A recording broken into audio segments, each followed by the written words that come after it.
The battle over the DoorDash star system has already destroyed 3 of the 11 planets within its star system. 2 humanoid species are battling it out over control of the 5 gas giants within its system. These gas giants are extremely valuable because, unlike others, they are beyond dense, and they're extremely easy to harvest. Each of them containing enough material to have buildable and reactable material to keep them energy independent, an entire species, for 1.5 million human years. The 2 species fighting it out would look very interesting to other eyes. There's the Evu, which are known as the pinnacles of beauty. One will look at them as pale blue elf-like creatures that seem to be extremely thin, but are also very smart. Then there's the Grackle, a short green humanoid that looks suspiciously like goblins. Not so much with the twisted features, but with the fact that they're quite short, they are green, and are not as aesthetically pleasing to others. Both of them fight it out across the star system because it is actually action-packed with resources. And that's not just the gas giants. That's what just drew them there. There's also a garden world where growing and raising food would be not only easy, but extremely plentiful. And with any growing species, this is incredibly important. There's not 1 but 2 paradise worlds, and more than half of each of them are currently smoldering as each side keeps trying to land and claim that they have control, but there would always be a battle that breaks out, leading to the absolute genocide of whoever tried to land and hold it. There's also 5 other planets that are absolutely packed with minerals. These are simply rock planets. Nothing grows on them. They are not within the sweet spot that will allow life to grow. However, since they are so completely dense, both sides have tried to land and tried to harvest. And because you can't simply go down there and have a firefight, both sides decided to irradiate each other, making these worlds almost untouchable. Then the last 3 worlds are within the sweet spot. They are colony worlds, all 3 which are under dispute. And over 1 colony world, DoorDash 3, the battle rages. Down on the planet, the lines are fluid, constantly moving back and forth as neither side wants to destroy an actual workable colony world. But in desperation, both sides decide that it's time for an all-or-nothing assault. And across the skies and across space itself, energy weapons pierce the sky, cylinder following cylinders. Fleets and armies begin to clash directly at each other, resulting in a backblast from both fleets being engaged, raining metal down on the planet, landing, exploding, armies clashing with each other at point-blank range, coming down to hand-to-hand combat, ripping each other apart. And as it tears the planets apart themselves, nobody realized what's coming. As a burst of energy of experimental weapons clash against each other, both sides decide to activate untested weapons against each other, and they send an energy shockwave across the stars. And it also puts everyone in the sector into a coma as their neurosynaptic systems completely overload regardless of protective measures around them. The last thought anyone had within that star system was, well, we are so dead. Xena opens her eyes very slowly, barely able to get her lids open.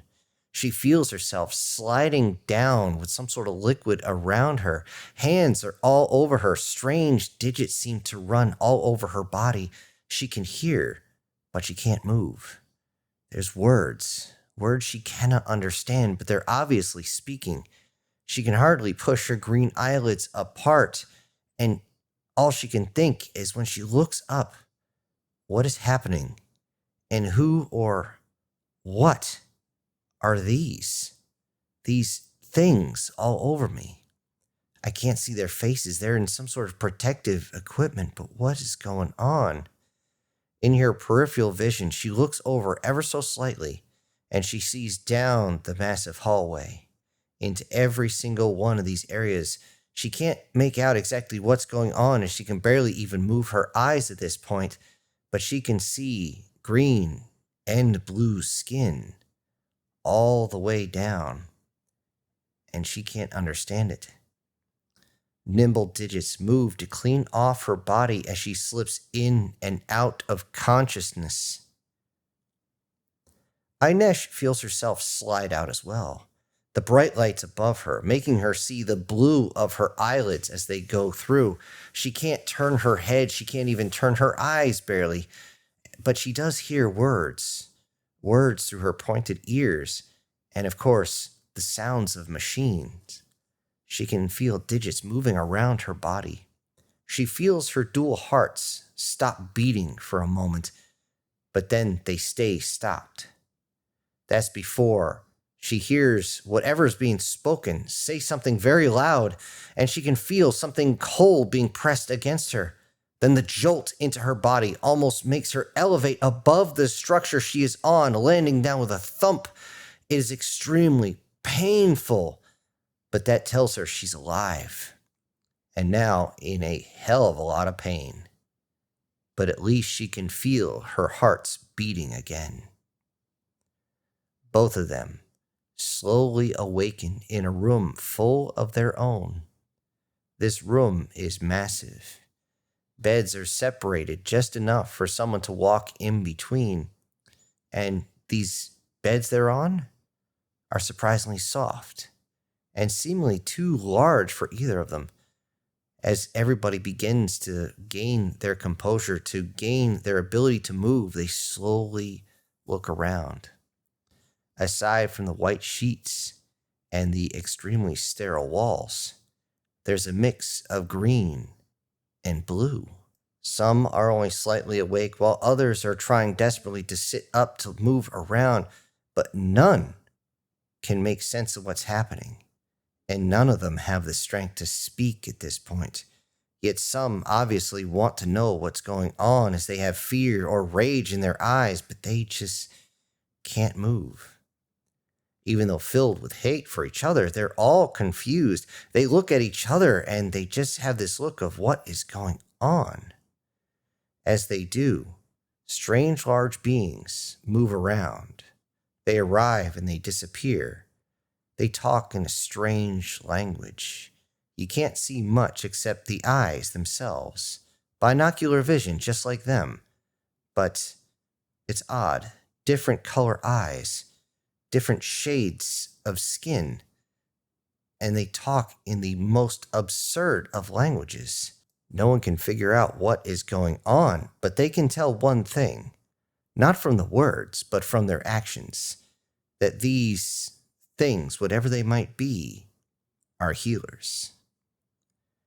Eventually able to talk, each of them is confused at what's going on.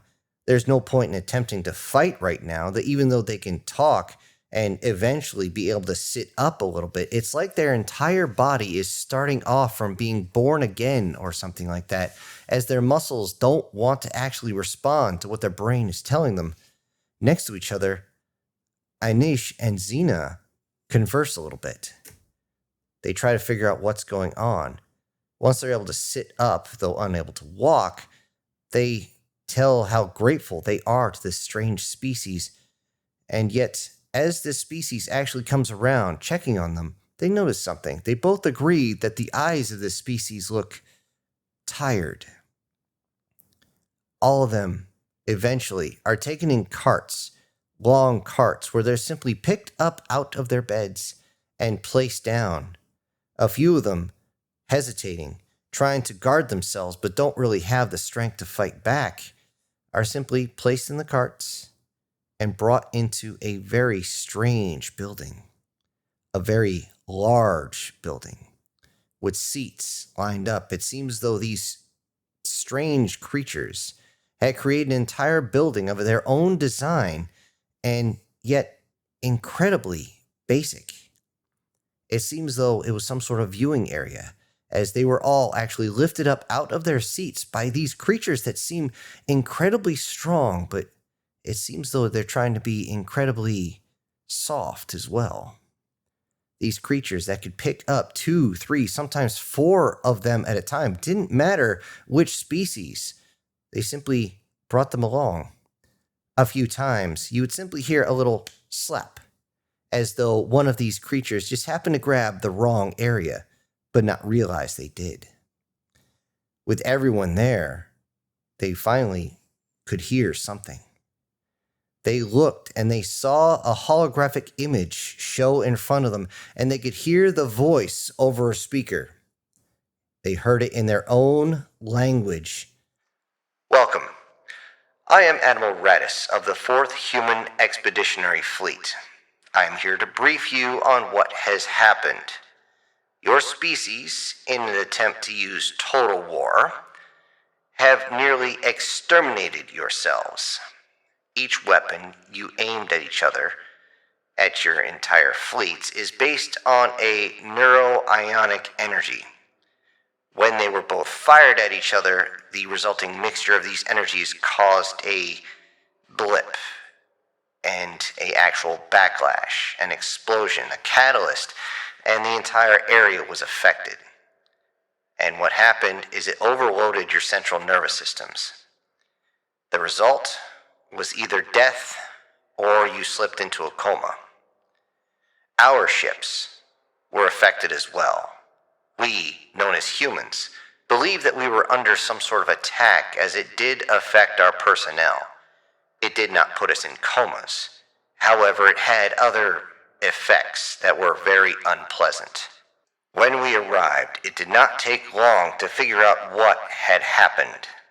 Our fleets, several of them, along with a lot of civilian personnel, came to help and save as many as we could.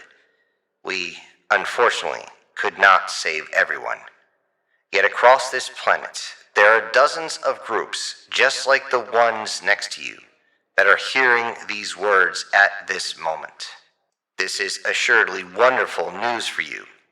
However, I must inform you that there has been a lot of time that has passed.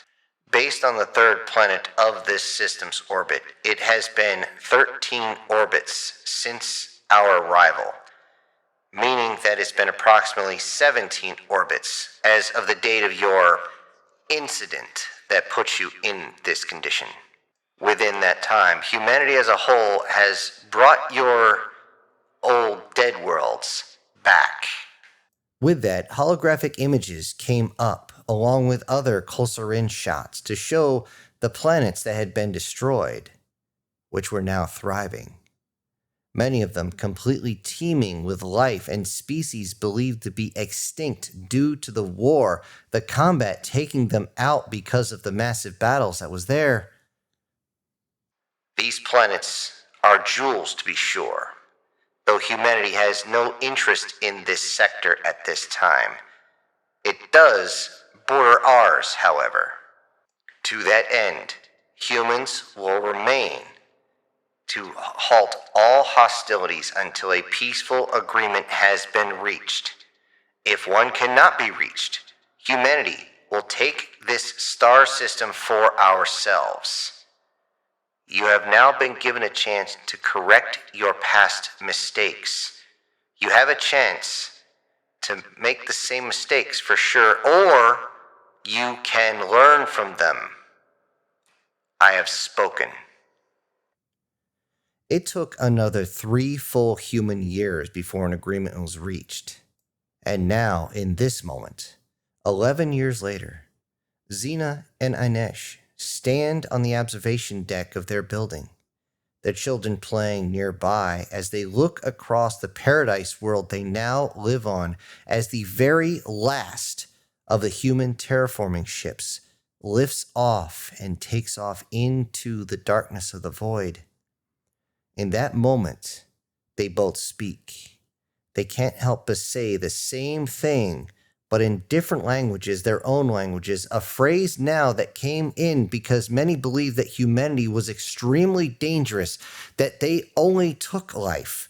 Yet now a simple phrase, though it does not translate well to the human tongue, reaches out amongst the stars to let people realize there is in fact the duality of humans, as they both say, humans bring us to life.